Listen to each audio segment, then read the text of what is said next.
আপনার শিশুকে কি আপনি বাজারজাত বা ফর্মুলা দুধ খাওয়াচ্ছেন শুধুমাত্র সুবিধার জন্য? সাবধান, এটি আপনার জেনে নেওয়া দরকার যে এই সিদ্ধান্ত আপনার শিশুর ভবিষ্যতের জন্য একটি বড় বাধা বা কাল হয়ে দাঁড়াতে পারে।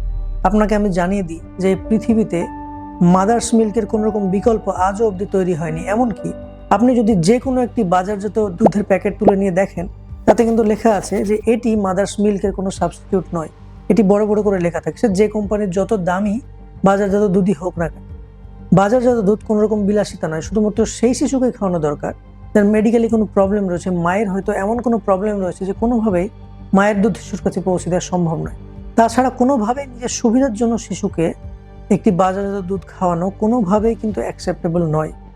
চলুন আপনাদেরকে জানাই যে WHO, ওয়ার্ল্ড হেলথ অর্গানাইজেশন এবং পাবমেডের মতো বড় বড় সংস্থা জানাচ্ছে যে মাদার্স মিল্ক বা মায়ের দুধের মধ্যে থাকে বিশেষভাবে তৈরি জীবন্ত অ্যান্টিবডি এবং HMO নামের একটি উপাদান, যা শিশুকে তৈরি করে তোলে আগামী নিউমোনিয়া, ডায়রিয়া বা বিভিন্ন ধরনের যা রোগ সেখান থেকে প্রতিরোধ করে তুলতে, যেটি ফর্মুলা দুধে থাকার কোনো সম্ভাবনাই নেই।